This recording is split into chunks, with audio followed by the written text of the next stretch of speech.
नवरात्रि के तीसरे दिन श्रद्धा भाव से माँ चंद्रघंटा की उपासना करने से साधक की सभी मनोकामनाएं यथाशीघ्र पूर्ण होती है। साथ ही घर में सुख समृद्धि और खुशहाली आती है।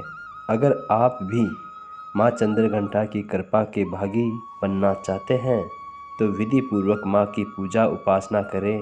साथ ही पूजा के समय व्रत कथा का पाठ अवश्य करें। चिरकाल में महिषासुर नामक असुर का आतंक बढ़ गया था। उसके आतंक से तीनों लोकों में हाहाकार मच गया था।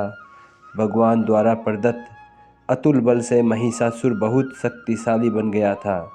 वह शक्ति का दुरुपयोग कर स्वर्ग पर अपना आधिपत्य जमाना चाह रहा था। इस प्रयास में वह लगभग सफल ही हो गया था। उस समय स्वर्ग के देवता भयभीत हो उठे। स्वयं स्वर्ग नरेश इंद्र भी चिंतित हो उठे। महिषासुर स्वर्ग का सिंहासन पाना चाहता था। उस समय सभी देवता ब्रह्मा जी के पास गए और उनसे सहायता मांगी।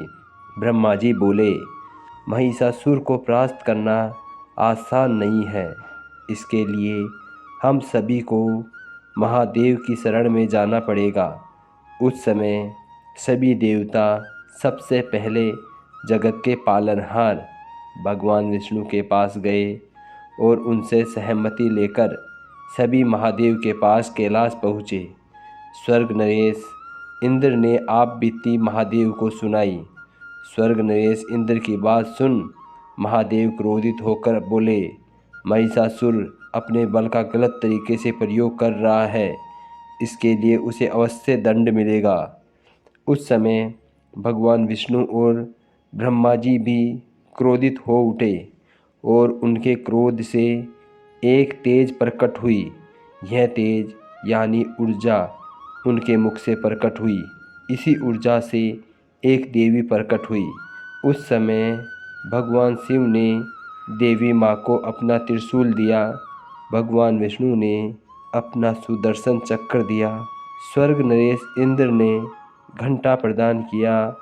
इस प्रकार सभी देवताओं ने देवी माँ को अस्त्र शस्त्र दिए। तब माँ चंद्रघंटा ने त्रिदेव से अनुमति लेकर महिषासुर को युद्ध के लिए ललकारा। माँ चंद्रघंटा और महिषासुर के मध्य भीषण युद्ध हुआ।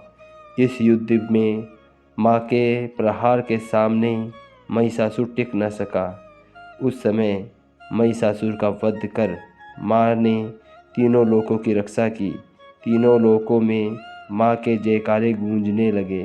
कालांतर में माँ चंद्रघंटा की पूजा उपासना की जाती है। माँ अपने भक्तों के सभी दुख हर लेती है। साथ ही सुख समृद्धि और शांति प्रदान करती है। अतः साधक श्रद्धा भाव से नवरात्रि के तीसरे दिन माँ चंद्रघंटा की उपासना करते हैं। बोलिए माँ चंद्रघंटा की जय हो। बोलिए माँ दुर्गा की जय हो।